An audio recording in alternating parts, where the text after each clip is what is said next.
तुम्ही बऱ्याच प्रकारचे हलवे खाल्ले असतील, पण कधी कलिंगडच्या सालीचा हलवा खाल्लाय का?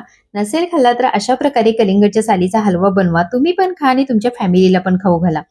कोणाला सुद्धा समजणार नाही, की तुम्ही हा हलवा कलिंगडच्या सालीपासून बनवलाय. नमस्कार, मी अनुष्का. अनुज किचन डायरी 23 मध्ये तुमच्या सगळ्यांचं मनापासून स्वागत. आज मार्केटमधून माझ्या घरी फ्रेश असं कलिंगड आणलं होतं आणि आम्ही ते सगळं खाऊन झाल्यानंतर या साली माझ्या मुली डस्टबिनमध्ये फेकत होत्या. त्यांना म्हटलं, थांबा मी त्याचं काहीतरी बनवते. मग असं म्हटलं, ही रेसिपी जी बनवणार आहे ती तुमच्यासोबत सुद्धा शेअर केली पाहिजे. या हलव्यासाठी आपल्याला फ्रेश कलिंगडचा वापर करायचा आहे.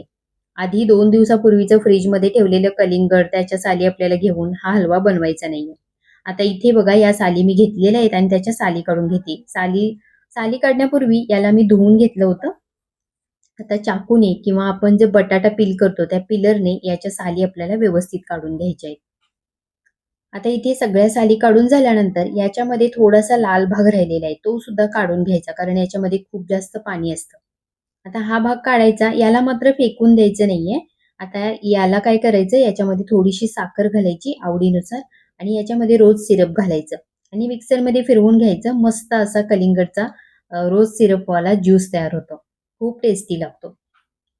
तर अशा प्रकारे इथे मी या लाल भाग जो होता तो सुद्धा चमच्याने काढून घेतलेला आहे. आता हे एक्स्ट्राच्या साली आहेत एका प्लेटमध्ये काढून घेते आणि ताटामध्ये आपल्याला याला किसून घ्यायचं आहे.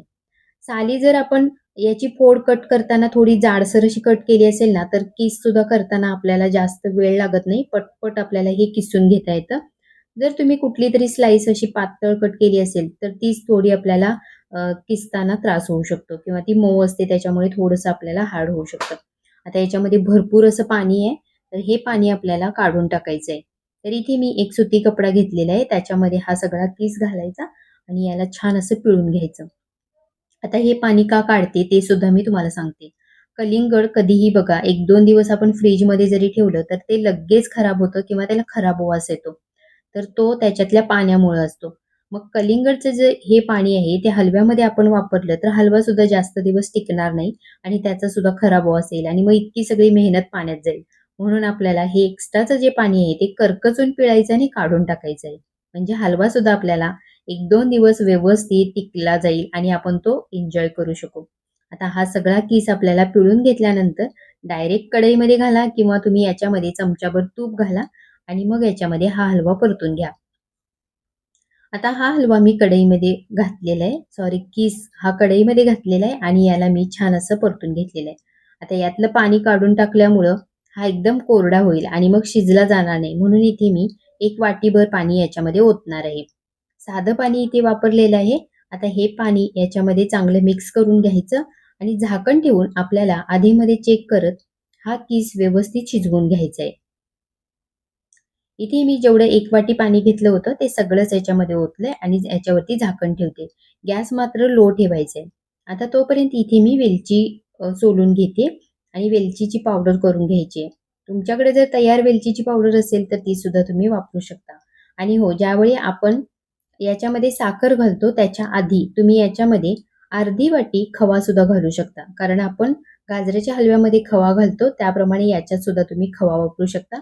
आत्ता मी खाली आणायला जाणार नाहीये, तर त्याच्यामुळे मी याच्यामध्ये खवा वापरलेला नाही. इथे बोलता-बोलता माझी वेलची सुद्धा बारीक करून झालेली आहे. आता बघा या किसमध्ये जे आपण साधं पाणी घातलं होतं, ते सुद्धा पूर्णपणे आटून गेलेलं आहे. आता याच्यामध्ये आवडीप्रमाणे साखर घालायची. तुम्ही तुमच्या आवडीप्रमाणे गोड किंवा कमी गोड असं सुद्धा करू शकता. मी इथे याच्यामध्ये अर्धी वाटी साखर घातलेली आहे. जे आपण वाटीभर पाणी घातलं होतं, त्याच्यामध्येच आपला किस हा शिजत आलेला आहे. आता इथे साखर घालायची आणि याला सुद्धा छान असं मिक्स करून घ्यायचं. साखर घातल्यानंतर लगेचच याला पुन्हा पाणी सुटायला चालू होतं.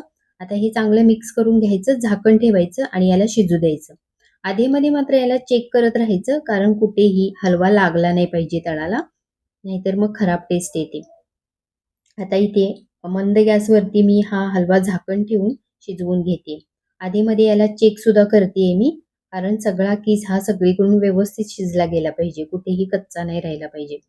आता तोपर्यंत इथे मी दुसऱ्या गॅसवरती एक तडका पॅन ठेवलाय. त्याच्यामध्ये 1 चमचाभर आपल्याला तूप घालायचं आणि तुमच्या आवडीप्रमाणे कोणतेही ड्रायफ्रूट याच्यामध्ये घालू शकता. मी इथे काजू, गर आणि बदामचे तुकडे घेतलेले आहेत. ते सुद्धा मी या तुपामध्ये चांगले असे परतून घेतलेले आहेत. आणि आता या हलव्यामध्ये आपल्याला हे ड्रायफ्रूटचे तुकडे घालायचे आहेत.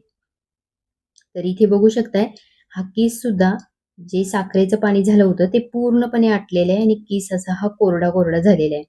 आता याच्यामध्ये हे ड्रायफ्रूटचे तुकडे घातले आणि छान मिक्स करून घेतले. जी आता वेलची बारीक करून घेतली होती, ती सुद्धा आपण याच्यामध्ये घालूया. आणि मस्त आपला हा गाजराचा हलवा तयार सॉरी हा आपला कलिंगडच्या सालीचा हलवा तयार झालेला आहे. मध्ये-मध्ये खूप चूक होते, तर तुम्ही सांभाळून घ्या आणि समजून घ्या. तर इथे आपला हा हलवा तयार झालेला आहे. मस्त हा हलवा आता खाण्यासाठी तयार आहे.